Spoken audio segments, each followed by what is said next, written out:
Hello dear बच्चों, welcome back to my YouTube channel maths plaza. तो बच्चों, आज मैं इस वीडियो में Bihar board class 9 Hindi chapter 5 जिसका नाम है भारतीय चित्रपट मुख्य फिल्मों से सबाक फिल्मों तक।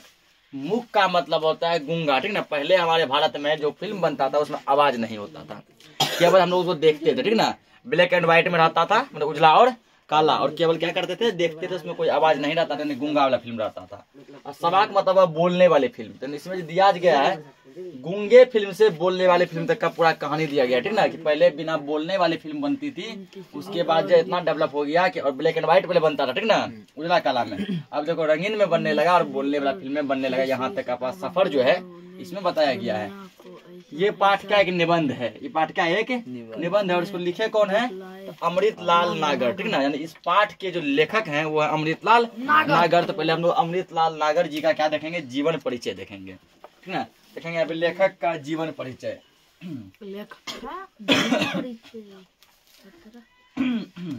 लेखक का जीवन परिचय, जीवन परिचय, परिचय स्टार देखे नहीं सर जी, दे दो। जीवन परिचय पहला पॉइंट देखो। पहला पॉइंट क्या दिया, अमृतलाल नागर का जन्म आगरा जिला के गोकुलपुरा में 17 अगस्त 1916 को हुआ था, ठीक ना।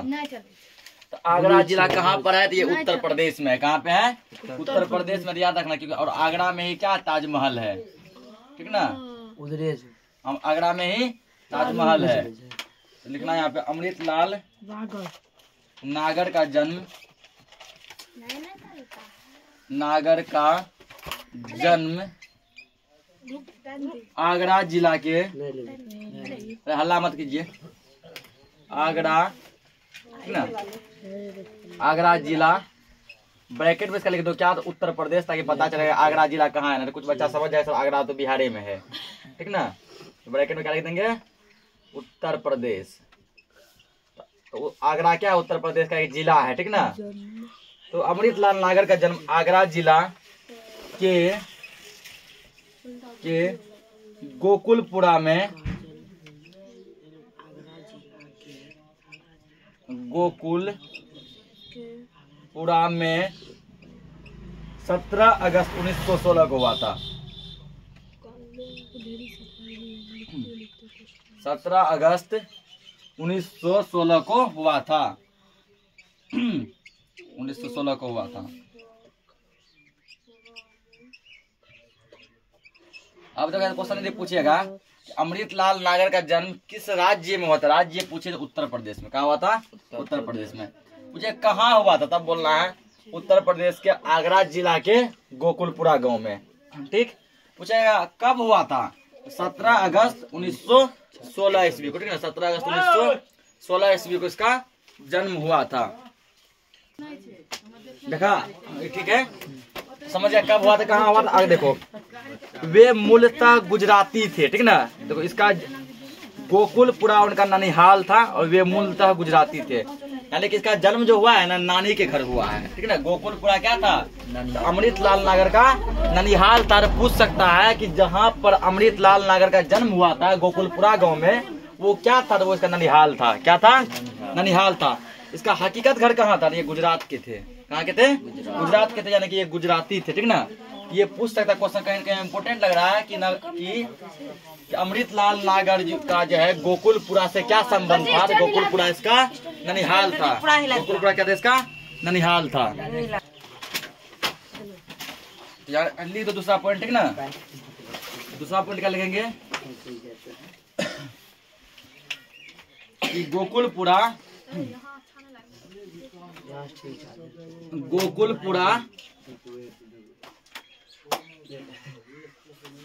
अमृतलाल नागर का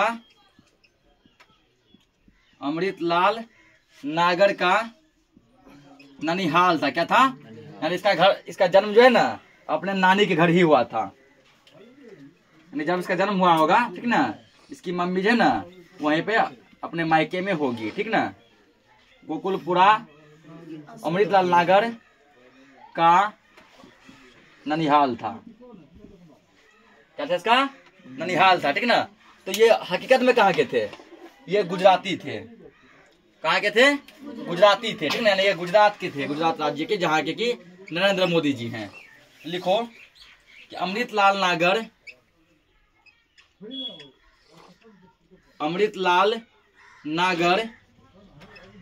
मूलतः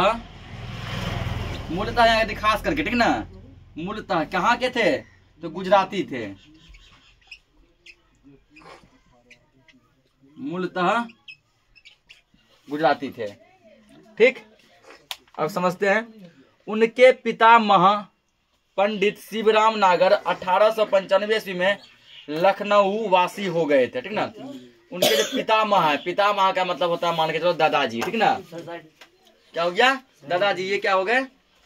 तो ये जो है ना 1895 ईस्वी में लखनऊ वासी हो गए। लखनऊ वासी करने का मतलब हुआ है कि लखनऊ भी कहाँ पे है? उत्तर प्रदेश में। कहाँ है? यानी कि उत्तर प्रदेश का राजधानी ही लखनऊ है। जैसे बिहार का राजधानी क्या है? पटना। ऐसे यूपी का राजधानी जो है वो लखनऊ है। तो वो लखनऊ में आके बस गए। जब नागर जी 19 वर्ष के थे तभी उनके पिता का देहांत हो गया, ठीक ना। ये क्वेश्चन पूछ सकता है कि अमृतलाल नागर के पिता का जब देहांत हुआ तो अमृतलाल नागर कितने साल के थे? 19 साल के थे, ठीक ना। 19 साल के एज में क्या हो गया? इसके पिताजी का देहांत हो गया।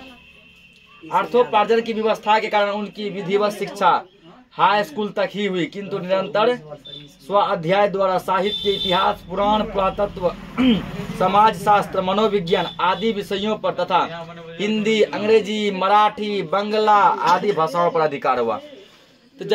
तो क्या हुआ? तो ठीक ना, इसके पिताजी का देहांत जब हो गया तभी ये कितने वर्ष के थे? 19 वर्ष के थे, ठीक ना। इसके बाद कितने वर्ष के थे? 19 वर्ष के थे, ठीक है।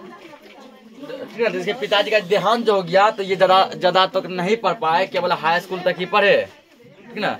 हाई स्कूल तक ही पढ़े और इसकी पढ़ाई क्या हो गया? सीमित हो गया, ठीक है। पढ़ाई बंद हो गया। उसके बाद ये घर पे प्रयास किया, ठीक ना, स्वाध्याय। घर पर प्रयास करके ये जो है इतिहास, पुराण, पुरातत्व, समाज शास्त्र, मनोविज्ञान, ठीक है, इन सब विषय का पूरा क्या किए? अपने आप में स्ट्रॉन्ग किए, ठीक ना। उसका अपने कवर किए। उसके भाषा में हिंदी, अंग्रेजी, मराठी, बंगला ये सभी भाषा का ज्ञान था इसको। एक छोटी सी नौकरी के बाद कुछ समय तक मुक्त लेखन एवं हास्य रस के प्रसिद्ध पत्र चकल्लस के संपादन के अनंतर 1940-1947 तक कोल्हापुर, मुंबई एवं चेन्नई के फिल्म क्षेत्र में लेखन कार्य किया। इसको एक छोटा मोटा जॉब मिला, ठीक ना। छोटा मोटा जब इसको कोनो जॉब मिला, कोनो काम मिला, तब उसके बाद क्या किए? ठीक है, चकल्लस नाम का कोई अखबार लिखे, ठीक ना, कोई मुक्त लेखन लिखे, जिसमें काम किए कब तक? 7 सालों तक, 1940 से 1947 तक काम किए, ठीक ना। उसके बाद 1953 से 1956 तक वे आकाशवाणी लखनऊ में ड्रामा प्रोड्यूसर के पद पर रहे। वो रेडियो में नहीं बोलता है कि हम आकाशवाणी केंद्र इतना से बोल रहे हैं, उसमें ये ड्रामा प्रोड्यूसर पर भी काम किए 3 साल तक। तदोपरांत वे स्वतंत्र लेखन करते रहे और हिंदी साहित्य में अपनी अस्थायी पहचान बनाई। उसके बाद ये क्या किए? पूरा लेखन करने लगे, ठीक ना, और हिंदी साहित्य में अपना एक पहचान बनाया, निबंध में, कविता में, कहानी में, सब में। हिंदी साहित्य में नागर जी की पहचान एक श्रेष्ठ कथाकार के रूप में तो है ही, साथ ही नाटक, रिपोर्टाज, निबंध, स्मरण, अनुवाद, बाल साहित्य इन सब के रूप में भी है। यानी ये कहानी, कविता के अलावा है ना, निबंध, बाल साहित्य, स्मरण सब कुछ लिखे हैं। उनकी महत्वपूर्ण कृतियां उपन्यास में जैसे है, ठीक है, महाकाल, सेठ बांकेलाल, बूंद और समुद्र, सुहाग के नुपुर, अमृत और विष, ठीक ना, मानस और हंस, ये सब क्या है? ये सब इसके है ना उपन्यास हैं। क्या है? इसके उपन्यास हैं। क्या लिख दो कुछ?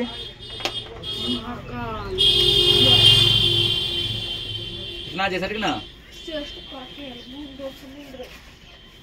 अमृतलाल नागर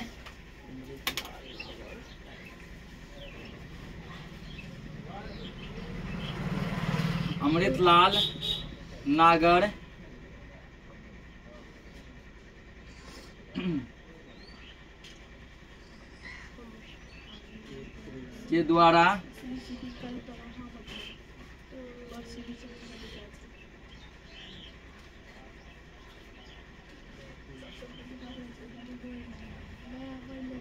अमृतलाल नागर के उपन्यास, ठीक ना, कौन कौन सा उपन्यास लिखे थे, उतना सबका नाम तो नहीं लिखेंगे, 2-3 लिख के इत्यादि कर देंगे, ठीक ना। कौन कौन सा उपन्यास लिखे थे, देखो ये पहला था महाकाल, इसके उपन्यास का क्या नाम था, महाकाल, ठीक ना। और क्या है, और है सेठ बांकेलाल, सेठ बांकेलाल, क्या देखो महाकाल इसका क्या उपन्यास है, ठीक ना। महाकाल के अलावा देखो, महाकाल के अलावा है सेठ बांकेलाल, सेठ बांकेलाल, सेठ बांकेलाल इसका क्या है, उपन्यास है, ठीक। 2-4 को लिख लो इसमें। बूंद और समुद्र, पूछिएगा कि बूंद और समुद्र पाठ की कौन सी विद्या है, तो बोलना उपन्यास। क्या क्या बोलेंगे, उपन्यास। या पूछेगा बूंद और समुद्र पाठ के लेखक कौन है, तो लेखक है अमृतलाल नागर। कौन है, अमृतलाल नागर। बूंद और समुद्र, समुद्र कोमा, उसके बाद और लिखना है अमृत और विष, अमृत और विष, ठीक ना। अमृत और विष इत्यादि कर दो। उसके बहुत सारा है, ठीक ना, उतना नहीं लिखेंगे, 4 को नाम दे दिए। उसके बाद जो है उपन्यास के अलावा और क्या लिखे हैं, तो ये कहानी और रेखाचित्र भी लिखे हैं। तो कहानी और रेखाचित्र वो भी हम लोग लिख लेते हैं, इसको नोट करो।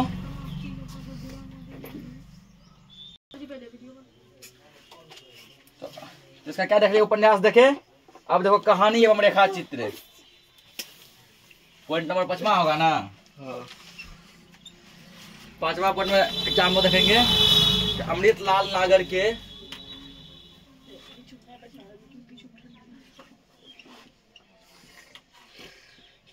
अमृतलाल नागर के कहानी एवं रेखाचित्र,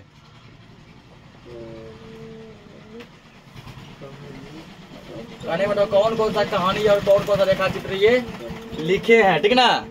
कहानी एवं रेखाचित्र देखो कौन कौन सा है, इसमें भी 2-4 लिख के हम लोग इत्यादि कर देंगे। पहला जैसे वाटिका, वाटिका हो गया, ये सब कहानी है, ठीक ना। उसके बाद अवशेष,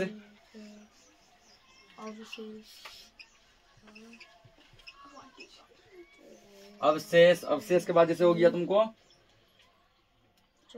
नवाबी मसनद, नवाबी मसनद,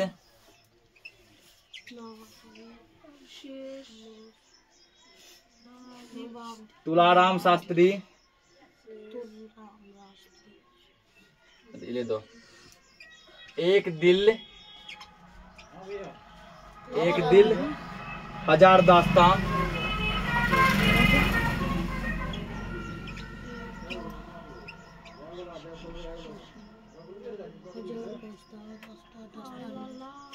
एक दिल हजार दास्तां इत्यादि कर दो, ठीक ना। उसके बाद ये और क्या क्या लिखे हैं, रिपोर्तार्ज एवं स्मरण भी लिखे हैं, जैसे गदर के फूल, ठीक ना। ये कठपुतलियां, ये सब हो गया। तो यहाँ पे लिखो इसका अब 6वां नंबर पॉइंट, अमृतलाल नागर के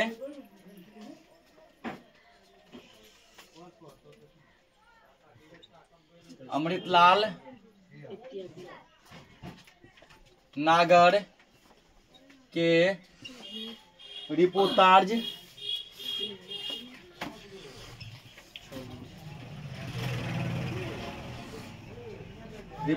एवं स्मरण,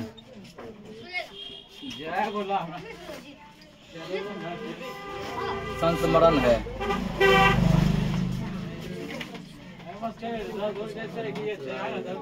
संस्मरण, ठीक ना। इसमें देखो जैसे इसमें ज्यादा नहीं है, ठीक।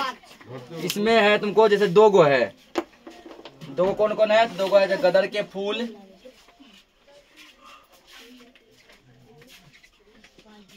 गदर के फूल, गदर के फूल, ये कोठेवालियां, हल्ला मत करो, आया है तो हल्ला मत करो। ये कोठे वालियां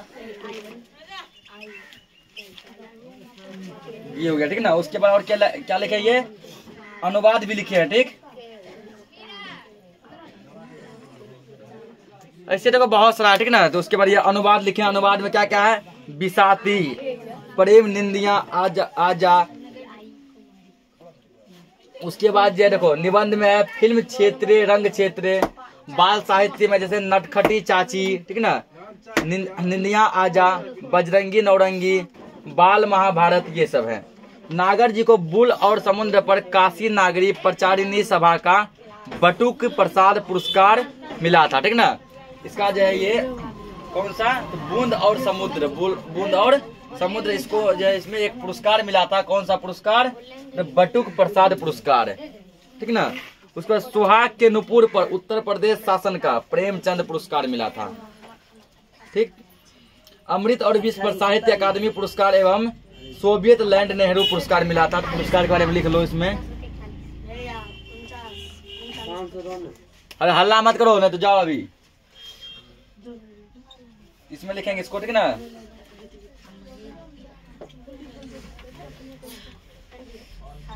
अमृतलाल नागर को, अमृतलाल नागर को, अमृतलाल नागर को सुहाग के नुपुर, सुहाग के नुपुर, ठीक है। सुहाग के नुपुर क्या है, सुहाग के नुपुर इसका एक उपन्यास है। सुहाग के नुपुर इसका एक उपन्यास है। सुहाग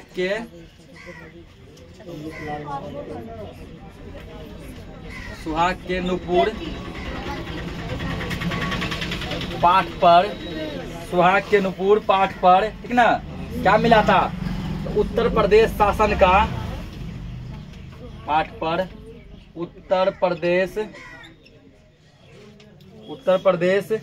शासन का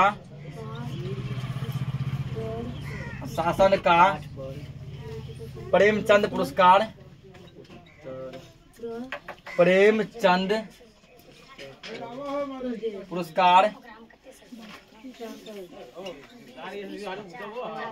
पुरस्कार मिला था, ठीक ना। सुहाग के नुपुर इसका एक उपन्यास है। उस उपन्यास पर इसको प्रेमचंद पुरस्कार मिला था, उत्तर प्रदेश सरकार के द्वारा मिला था, ठीक ना। उसके बाद देखो अब 8वां पॉइंट, इसका 8वां पॉइंट। तो 8वां पॉइंट क्या है ना, तो 8वां पॉइंट में देखो इसको एक और पुरस्कार मिला था। कौन सा मिला था, साहित्य अकादमी पुरस्कार, साहित्य अकादमी पुरस्कार, जो कि काफी बड़ा पुरस्कार होता है, ठीक ना। तो किस लेख पे मिला था, वह अमृत और विष, अमृत और विष, लिख दो अमृत और विष, अमृत और विष। पूछेगा अमृत और विष क्या है, तो अमृत और विष ये भी इसका उपन्यास है। तो अमृत और विष पर साहित्य अकादमी पुरस्कार, साहित्य अकादमी पुरस्कार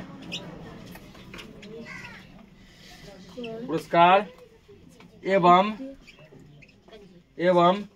सोवियत लैंड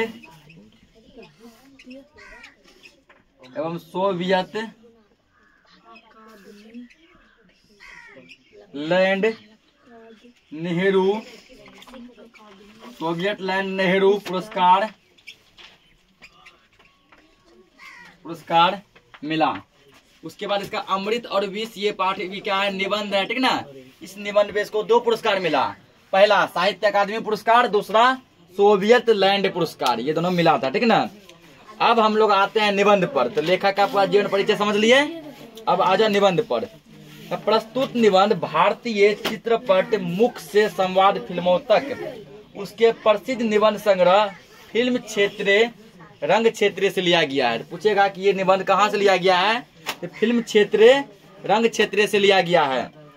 इस निबंध में नागर जी ने हिंदी सिनेमा के मुख से संवाद होने तक की यात्रा को दिलचस्प और विश्वसनीय तरीके से पाठकों के सामने रखा है। हिंदी सिनेमा में जो पहले गूंगा जो फिल्म बनता था, बिना बोलने वाले फिल्म, उस फिल्म से लेकर बोलने वाली फिल्म तक का टोटल घटना बताया, इसको नोट करो। अब हम लोग देखेंगे पाठ में से, करो देखो इसका पाठ में से, ठीक ना, यानी निबंध में से, जो कि निबंध है। और निबंध का क्या नाम है? भारतीय चित्रपट मुख्य फिल्मों से सबाक फिल्मों तक। ठीक, इसका पहला पॉइंट इसमें लिख दो, ये कहाँ से लिया गया, ठीक ना। लिखेंगे यहाँ पे, तो भारतीय चित्रपट, हल्ला मत करो रे, छोड़ देंगे हम। भारतीय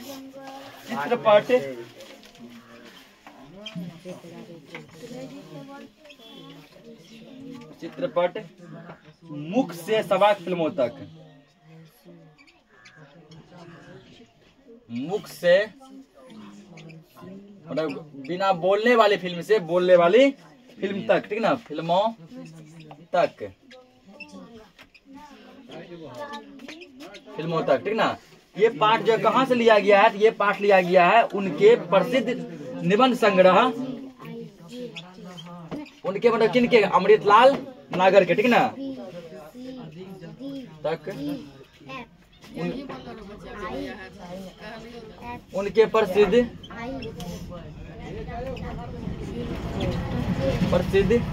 निबंध संग्रह,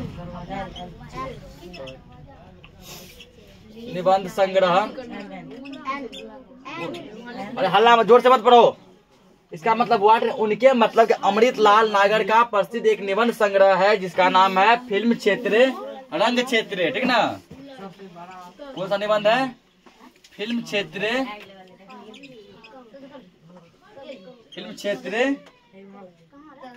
रंग क्षेत्र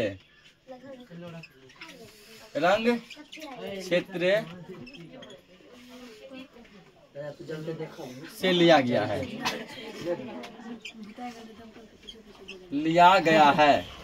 ये पाठ कहाँ लिया गया? तो फिल्म क्षेत्र रंग क्षेत्र से लिया गया, ठीक ना। अब समझते हैं हम लोग अब निबंध को अच्छे समझते हैं। 19वीं और 20वीं शताब्दी में दुनिया को ऐसे ऐसे करिश्मे दिखलाए कि लोग बस दांतों तंगले उंगली दबा दबा कर रह गए। 19वीं शताब्दी का मतलब हुआ कि 1800 कुछ ईस्वी, ठीक ना, 1840, 1895, 1892, ठीक। 20वीं शताब्दी मतलब हुआ 1900 कुछ ईस्वी, जैसे 1916, 1956, 1948, ठीक ना। ये सब इसमें दुनिया ऐसे ऐसे करिश्मे हुए कि लोग दांतों तले उंगली दबाते रह गए। आंखें नचंभे से फट फट पड़ी, ठीक ना, कि आंख भी हमारा क्या हो गया, तो फटने लगा कि ऐसा करिश्मा सब कैसे हो सकता है। गपोड़ियों की गप्पों का बाजार ठप पड़ गया क्योंकि वे लोग झूठ बयान करते थे। वह देर सवेर साइंस का करिश्मा बनकर सचमुच साबित हो जाता था। जो गप्पी मारते थे उसका मुंह बंद हो गया कि वो झूठा झूठा गप्पी मारते थे, ऐसा कैसे होगा, ठीक ना। उसके बाद जब सच सामने आया, जब साइंस सामने आया, साइंस कैसे करिश्मे हुए कि उसका मुंह बंद हो गया। गैस की रोशनी, बिजली का चमत्कार, टेलीग्राम, टेलीफोन के जादू, रेल, मोटर, बड़े ग्रह वगैरह वगैरह जो पहले किसी ने देखे सुने तक ना थे। तो ऐसा ऐसा चीज आया, जैसे कि देखो पहले कोई रोशनी नहीं हुआ करता था, ठीक ना, रोशनी आया, कौन सा? तो गैस का रोशनी आया, हम लोग गैस में जलाते थे फिलामेंट डला के सिलेंडर में, तो वो उसका रोशनी आया। फिर उसके बाद बिजली आया, ठीक ना, टेलीफोन आ गया, टेलीग्राम आया, टेलीफोन आया, रेल आ गया, ठीक ना, बड़ा बड़ा मोटर गाड़ी सब आ गया। ऐसे बहुत कुछ आया जो कि हम लोग ना तो देखे थे ना ही सुने थे। जिंदगी की असलियत बनकर हमारे सामने आ गए थे। सिनेमा का आविष्कार भी 19वीं सदी के बीतते बीतते ना जादू बनकर जमाने के लिए सिर पर चढ़कर बोलने लगा, ठीक ना। तो पूछेगा कि सिनेमा का आविष्कार कब हुआ था? 19वीं सदी में। कब हुआ था? 19वीं सदी में।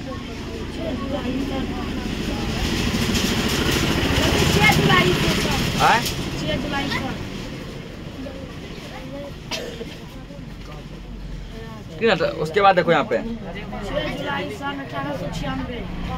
तो अब देखो इसमें जो कब हुआ था? 19वीं सदी के अंत में। 19वीं सदी मतलब क्या था? 1800 कुछ ईस्वी। 1896 में इसका क्या हुआ? आविष्कार हुआ, जो कि 19वीं सदी खत्म ही होने वाला था, ठीक ना। क्या लिखेंगे? सिनेमा का आविष्कार भी 19वीं सदी के बीतते हुआ था।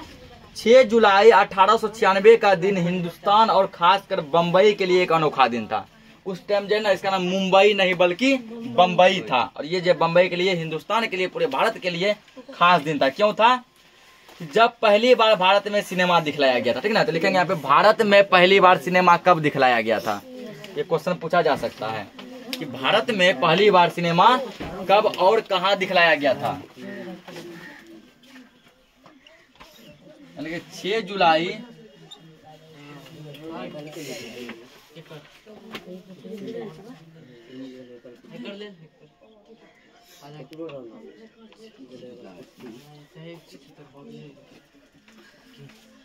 'भारत में पहली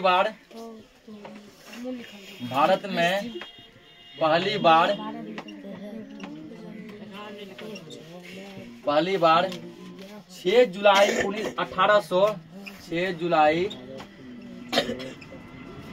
1896 को भारत में पहली बार 6 जुलाई 1896 को बम्बई में, यही वर्तमान में मुंबई है, ठीक ना, बम्बई में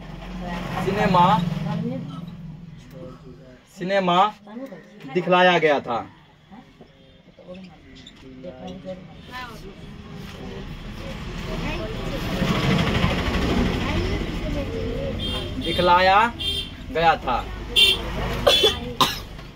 हमारे भारत में, इंडिया में पहली बार बम्बई में सिनेमा दिखलाया गया था। कब दिखलाया गया था? 6 जुलाई 1896 को। पूछ सकता कब दिखाया था, तो ये कहाँ दिखाया था, तो ये जगह लिखेंगे बम्बई।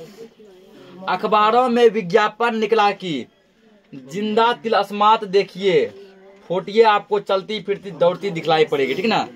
जिंदा तिलस्मात देखिए, ठीक, आपको चलती फिरती दौड़ती दिखाई देगी, क्योंकि फिल्म में तो सब कुछ चलता फिरता दौड़ता दिखाई देता है। टिकट था 1 रुपया। टिकट कितना था उस समय में? 1 रुपया। इस विज्ञापन ने बम्बई की जनता में तहलका मचा दिया। जब अखबार में छपा है कि जिंदा चलता फिरता फिल्म देखिए और टिकट मात्र 1 रुपये, तो बम्बई में तहलका मच गया। बम्बई में आज जहां प्रिंस ऑफ वेल्स म्यूजियम की इमारत और उसके पास ही चौराहे पर काले घोड़े की मूर्ति खड़ी है, उसके पास किसी जगह उस जमाने का वाटसन होटल था। जहां आज बड़ा म्यूजियम है, वहां एक वाटसन होटल हुआ करता था। वहीं पर भारत का पहला सिने प्रदर्शन हुआ था, ठीक ना। वहीं पर जो उसी वाटसन होटल में भारत का पहला ही सिनेमा दिखलाया गया था। फ्रांस के ल्यूमियर ब्रदर्स के एजेंट 19वीं सदी के इस जिंदा तिलस्मात को दिखलाने के लिए भारत में लाए थे, ठीक ना। तो ये कहाँ के थे? फ्रांस के थे। कहाँ के थे? फ्रांस के ल्यूमियर ब्रदर्स, ठीक, इसी के एजेंट थे, जो कि भारत में जो ना जिंदा तिलस्मात को दिखलाने लाए थे। फ्रांस में 1 साल पहले इस तमाशे का श्री गणेश हो चुका था। भारत से 1 साल पहले, यानी 1895 में फ्रांस में ये इसका आरंभ हो चुका था। अमेरिका में कुछ ही महीने पहले इस तमाशे को दिखलाया गया था, ठीक ना। कुछ महीना पहले, यहाँ हुआ जुलाई में, तो वहाँ मान लो जुलाई से पहले जून मान लो, ठीक ना, या फिर मई अप्रैल, इस सब में अमेरिका में भी दिखलाया गया था। छोटी छोटी तस्वीरें थी, किसी में समुद्र में स्नान के दृश्य दिखलाए गए और किसी में कारखाने से छूटते हुए मजदूरों का दृश्य। ऐसे ही जीवन ही हल्की फुल्की झाड़ियां देखकर लोग बाग बड़े खुश हो जाते थे। कहीं दिखलाया गया कि समुद्र से स्नान किया है, कहीं फैक्ट्री से आदमी निकल रहा है, लोग इसी को देख के पूरा जो ना फूलने लगा, ठीक ना, खुशी ने समाने लगा। ठीक, उसके बाद जो कर दिया गया है, और जो इस सिनेमा का कोई कहानी आधारित नहीं था, ये सिनेमा कोई कहानी पर आधारित नहीं था, बल्कि ऐसे समझो कि पिक्चर वगैरह दिखाया जाता था। उन्हें सचमुच इस बात पर बड़ा ही अचंभा हो जाया करता है, तस्वीरें भी चलती फिरती नाचती है। ऐसा लगने लगा ये तो फोटो है, तस्वीर है, ये कैसे नाच सकता है, कैसे चल सकता है, ठीक ना। उनमें तरह तरह के करिश्मे दिखलाए जाते थे। फिल्म है तो दिखलाया ही जाएगा अलग अलग काम। लेकिन यह तो शुरुआत थी, जब बम्बई की जनता को फिल्म का चस्का लग गया था। ये केवल क्या था? स्टार्टिंग था। अब जब बम्बई के रहने वाले लोगों को फिल्म का चस्का लग गया, ठीक ना, अब वो फिल्म नहीं देखेगा, उसको मन ही नहीं लगेगा, तब उस दिशा में कामकाज भी शुरू हो गया। अब लोग जो क्या किए, उस दिशा में मेहनत करने लगे कि हमें जो है और भी इस पे डेवलप करना है, विकास करना है।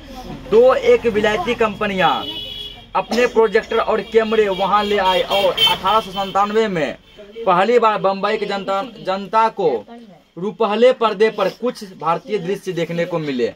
पहली बार जिसको पर्दा पर क्या मिला, तो भारतीय सिनेमा, भारतीय दृश्य देखने को मिला।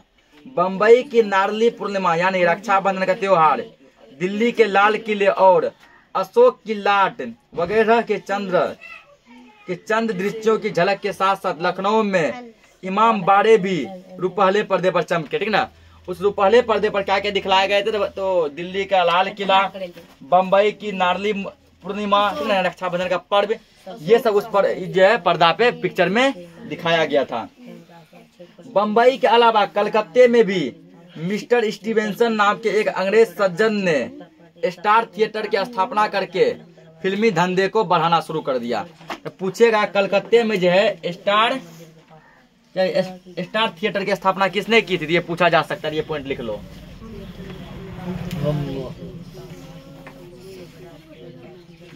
मिस्टर स्टीवेंसन नाम के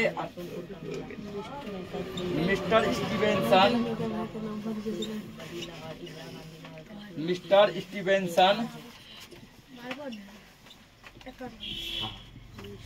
स्टीवेंसन नाम के एक अंग्रेज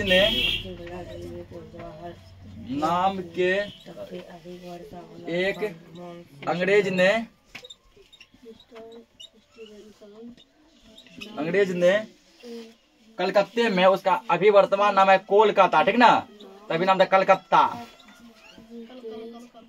कलकत्ते में स्टार थिएटर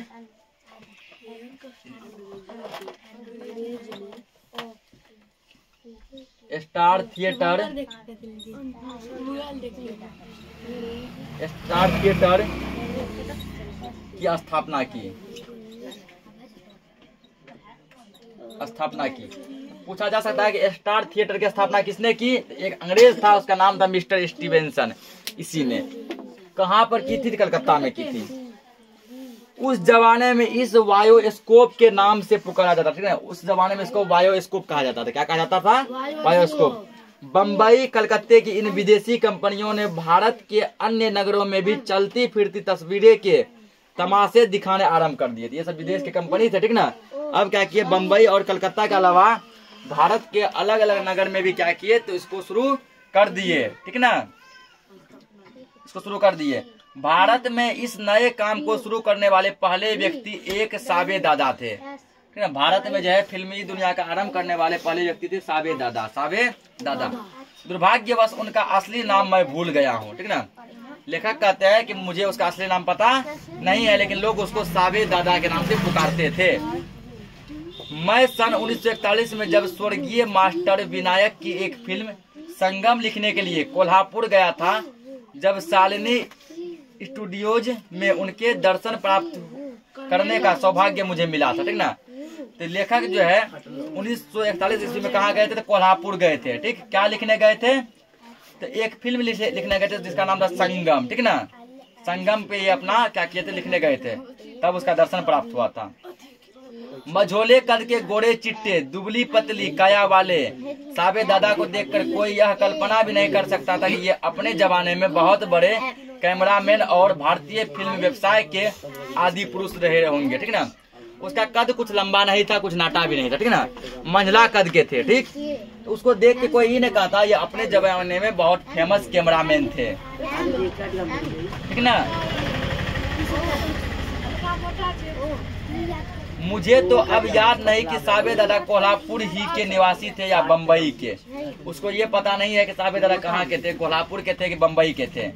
पुणे के बम्बैया मार्ग हिंदी में वे मजे में बोल लेते थे। उन्होंने ल्यूमेयर ब्रदर्स के प्रोजेक्टर फोटो डेवलप करने की मशीन या मशीनें खरीदकर भारत में इस धंधे का एक तरह से राष्ट्रीयकरण किया था। ये क्या किए थे? प्रोजेक्टर खरीद के भारत में राष्ट्रीयकरण किए थे। और ये क्या थे? हमारे भारतीय थे। ये कहाँ थे? हमारे भारतीय थे। बाकी जो भी लगाया था वो सब विदेशी थे। जहाँ तक मेरी जानकारी है, साबे दादा इंग्लैंड जाकर एक कैमरा भी लाए थे और शायद इंग्लैंड और फ्रांस के सिनेमेटोग्राफी कला विशेषज्ञों से भेंट करके शालिनी सिनेटोन के कैमरे में लकड़ी जड़ी कुर्सी पर टांग चढ़ाए बैठे हुए चश्माधारी नाम भी बातों के प्रसंग में ही बतलाते थे, ठीक है ना। ये कहते हैं कि ये जन क्या किए थे? इंग्लैंड से एक कैमरा लाए थे, इंग्लैंड से एक कैमरा भी लाए थे। साबे दादा ने छोटी मोटी बहुत फिल्में बनाई। ये जो बहुत सारी फिल्में बनाई थी।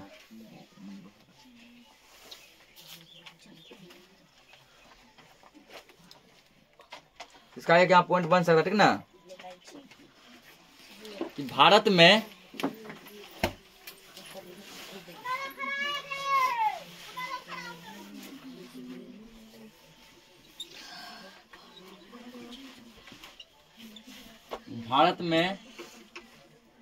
फिल्म के काम को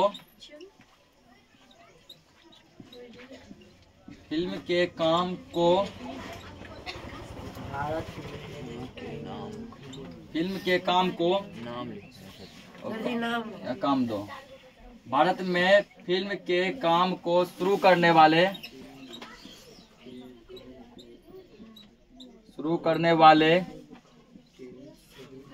पहले व्यक्ति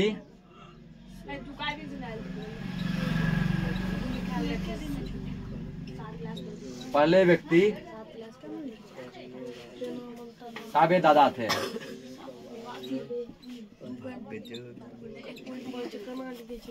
साबेदादा थे। भारत के प्रसिद्ध गणितज्ञ और कैम्ब्रिज विश्वविद्यालय के प्रथम भारतीय छात्र पर आर.पी. पराजम्पे, जो 1936 से 37 के लगभग लखनऊ विश्वविद्यालय के वाइस चांसलर भी हुए थे, उनके स्वागतोत्सव पर एक डॉक्यूमेंट्री फिल्म बनाए थे, ठीक ना। मुझे यह भी याद पड़ता है कि भारतीय फिल्म उद्योग के जनक माने जाने वाले दादा साहेब फाल्के द्वारा बनाई गई फीचर फिल्म हरिश्चंद्र से पहले निर्माता के नाम भूल चुका हूँ, ठीक ना। इनका नाम था दादा साहेब तोड़ने। क्या बोला यहाँ पे? मुझे यह भी याद पड़ता है कि भारतीय फिल्म उद्योग के जनक माने जाने वाले दादा साहेब फाल्के द्वारा बनाई गई फीचर फिल्म हरिश्चंद्र से पहले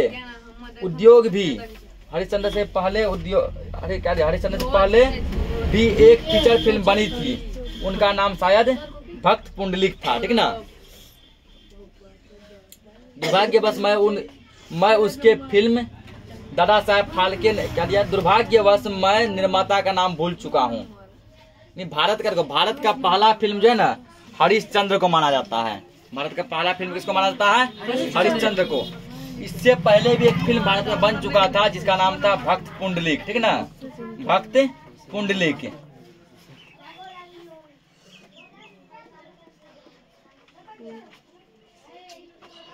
यहाँ एक पॉइंट बन सकता है, ठीक ना।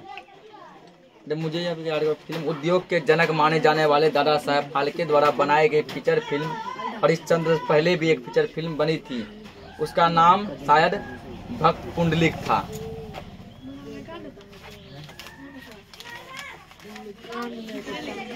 हल्ला मत करो रे।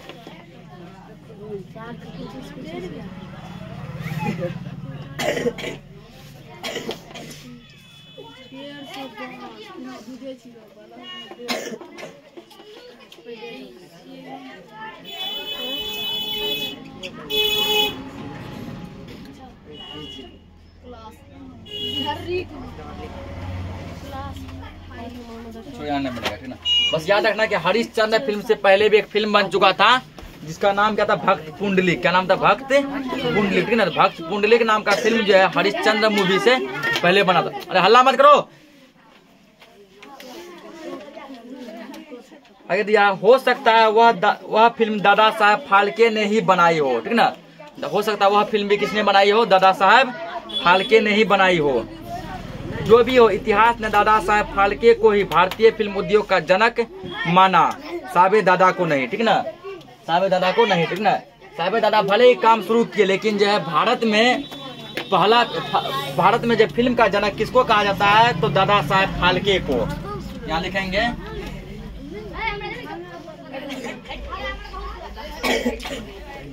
भारतीय फिल्म उद्योग का जनक,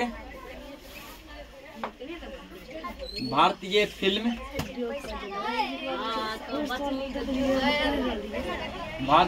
उद्योग का जनक। कितना समझाते लोग, पागल है कि रे? क्या करता है? भारतीय फिल्म उद्योग का जनक दादा साहेब फाल्के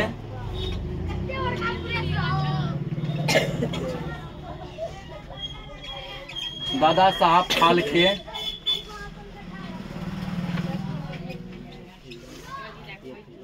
फाल्के को माना जाता है।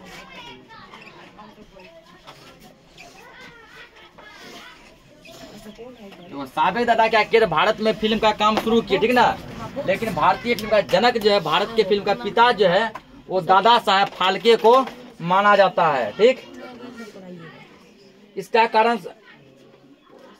कारण शायद यह भी हो सकता है कि दादा साहब फाल्के ने केवल एक ही नहीं वरन कई फीचर फिल्म एक के बाद एक बनाई और इस प्रकार उन्होंने इस उद्योग की नींव जमाई। साबे दादा ने छोटी मोटी डॉक्यूमेंट्री फिल्में तो बनाई और समय को देखते हुए पैसा भी अच्छा खासा कमा लिए।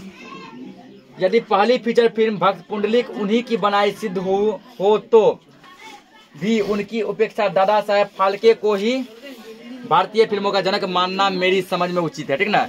अरे यदि भक्त पुंडलिक फिल्म मान लो कि ये बनाए हो दादा साबे दादा, तो भी जो पहला जनक जो लेखक किसको मानेंगे, तो भारत इसी को मानेंगे, दादा साहब फाल्के को। भारत सरकार ने भी फिल्म के सर्वोच्च पुरस्कार को दादा साहब फाल्के पुरस्कार कह के ही इतिहास की वंदना की, ठीक ना। अभी जो फिल्म का जो सबसे बड़ा पुरस्कार है वो है दादा साहब फाल्के पुरस्कार। कौन सा है? दादा साहब फाल्के पुरस्कार। यदि किसी व्यक्ति को फिल्म पर कोई पुरस्कार मिलता है,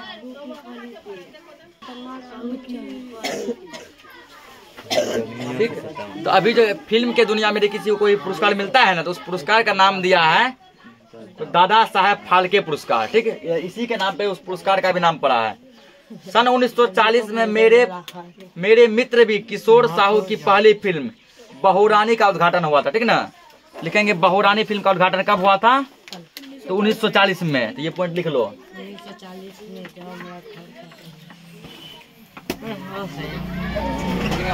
1940 में 1940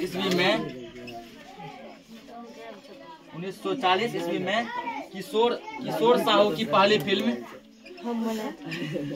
अल्लाह मत करो बस चैप्टर खत्म हो गया। अब किशोर साहू की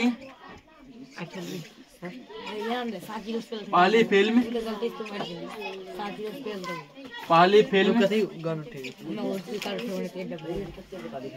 बहुरानी का उद्घाटन दादा साहब फाल्के के कर कमलों द्वारा ही संपन्न हुआ था, ठीक ना। पहली फिल्म बहुरानी, पहला फिल्म का नाम था बहुरानी। तुमको पर्सनल बोलना पड़ेगा कि रे, जब बोलते बाद दिमाग काम नहीं करता है, नहीं दिमाग काम करता, भागो यहाँ से, जब पीछे जाके खड़ा रहना, उठे जा, खूब हल्ला करना, यहाँ आवाज नहीं आएगा। 1940 ईस्वी में किशोर साहू की पहली फिल्म बहुरानी का उद्घाटन हुआ था,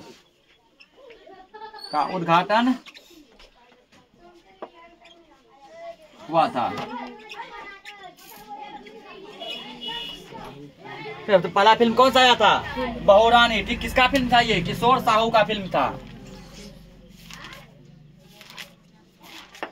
बहुरानी के अर्थपति मेरे दूसरे मित्र स्वर्गीय द्वारकादास डागा थे। अर्थपति कौन थे? तो द्वारकादास डागा थे। बड़े पढ़े लिखे सुरुचिपूर्ण साहित्यिक व्यक्ति थे, वो अब इस दुनिया में नहीं रहे, ठीक ना। उन्हीं के कारण बहुरानी के निर्माण काल में फिल्मी दुनिया से मेरा संबंध जुड़ा। तो उसी फिल्म के संबंध में जो है ना, जो क्या हुआ, लेखक का फिल्मी दुनिया से रिलेशन जुड़ा। दादा साहब फाल्के से मुझे दो तीन बार भेंट करने के अवसर प्राप्त हुए थे। दादा साहब फाल्के से भी लेखक की भेंट हुई थी, एक बार नहीं बल्कि 2-3 बार। बड़े दबंग, जोश में आकर बड़े झपाटे से बोलने लगते थे। हल्का गुस्सा तरह पूरा तिलमिला के बोलते, पूरा जोश में आते थे, दबंग जैसे, ठीक ना।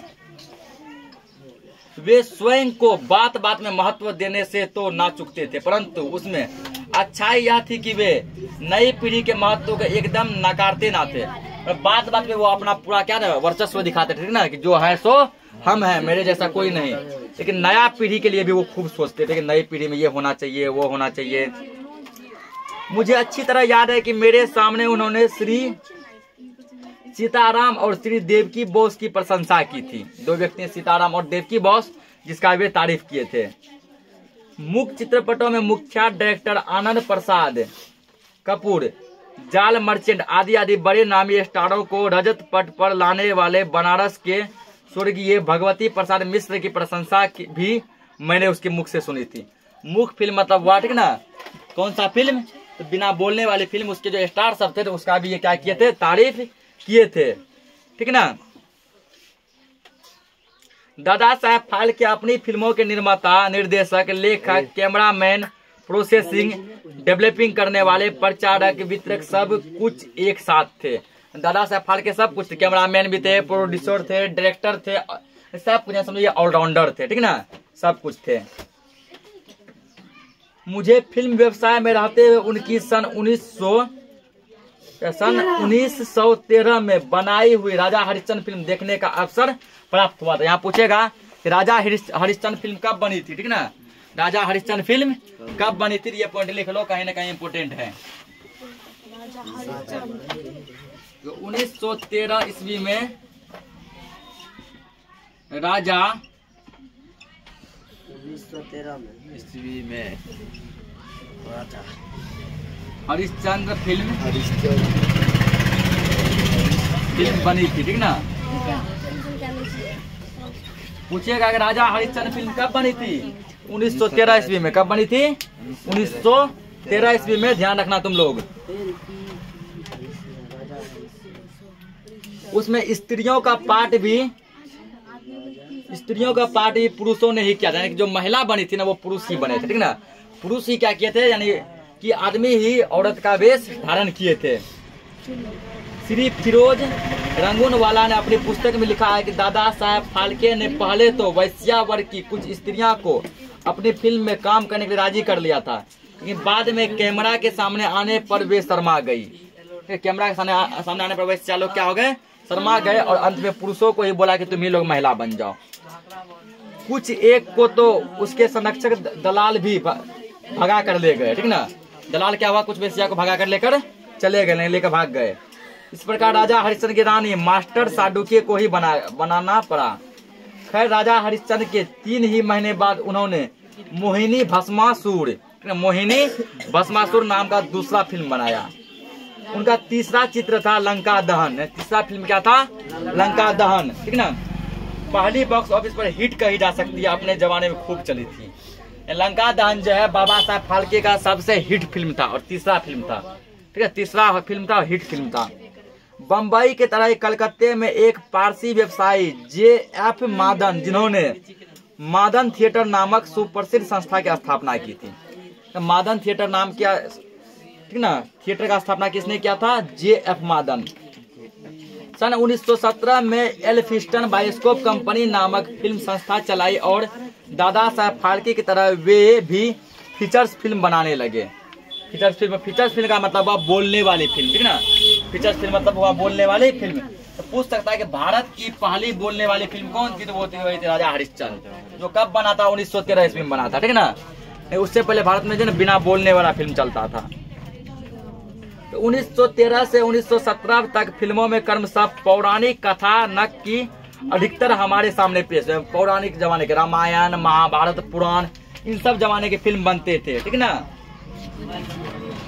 उसके बाद दिया है तीसरे दशक की सबसे महान फिल्म हस्ती बाबूराव पेंटर थे। सांवला रंग, दुबला पतला शरीर, आंखों पर चश्मा, लंबी दाढ़ी रखते थे। ये कौन थे, तीसरे दशक के थे। इसी प्रकार जब फिल्मी दुनिया का कर्मकाज है ना चलता रहा, ठीक ना। उन्होंने काफी कम फिल्में बनाई। उनकी एक मराठी फिल्म साहूकार पास है, साहूकार का फंदा भी मैंने देखी है। वह अपने जमाने की बड़ी ही प्रसिद्ध फीचर फिल्म थे, यानी बोलने वाले फिल्म के वो क्या थे, तो बहुत बड़े जाने माने व्यक्ति थे। इसी दशक के लगभग अंतिम काल में कई नामी फिल्म स्टार हुए, जैसे जल्लो, जुबेदा, मास्टर विट्ठल, ये सब, ठीक ना। और फिर जो है इसी दशक के अंत में 1930 के आसपास बम्बई की इंपीरियल फिल्म कंपनी ने भारत की 100% नाचती गाती बोलती फिल्म आलम आरा का निर्माण किया था, ठीक ना। और यानी ये बोलती फिल्म नहीं था, ठीक, ये बोलती फिल्म नहीं था, ठीक ना। या फिर ये बोलती फिल्म था, हल्ला मत करो। या पूछेगा कि क्या दिया, आलम आरा फिल्म कब आई थी, तो ये 1930 में, ये पॉइंट यहाँ पे लिखेंगे, ठीक ना। इसी दशक के अंत में 1930 के आसपास बम्बई की इंपीरियल फिल्म कंपनी ने भारत की 100 टका, जिसमें पूरा नाचने गाने का पूरा वर्णन था, पूरा बोलने का सब कुछ का वर्णन था, वो फिल्म का नाम था आलम आरा। एक पॉइंट लिखेंगे यहाँ पे, लास्ट पॉइंट। 1930 ईस्वी के आसपास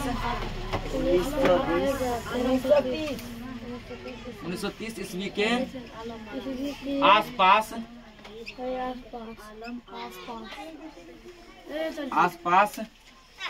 1930 ईस्वी के आसपास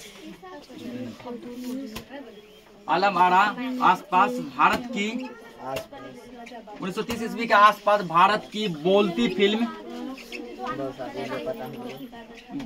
फिल्म ठीक ना, यानी ये बोलने वाली फिल्म थी, जिसमें नाचना गाना सब कुछ में आवाज था, ठीक है ना। बोलती फिल्म आलम आरा, नाच का आवाज था, गाना था, उसके बाद दो व्यक्तियों के बीच बातचीत था, सब कुछ था। आलम आरा का निर्माण किया गया, निर्माण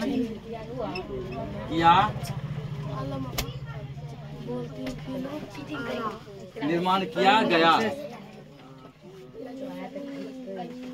मादन की बोलती फिल्म सीढ़ी फरहाद भी इसी समय के आसपास आई। फिल्मी दुनिया में नया युग आ गया, ठीक ना। जब बोलने वाला फिल्म आया तो फिल्मी दुनिया में क्या आ गया, एक नया युग आ गया। तो इसी के साथ ये चैप्टर खत्म हो गया। मिलते हैं हम लोग नेक्स्ट चैप्टर में, तब तक के लिए जय हिंद।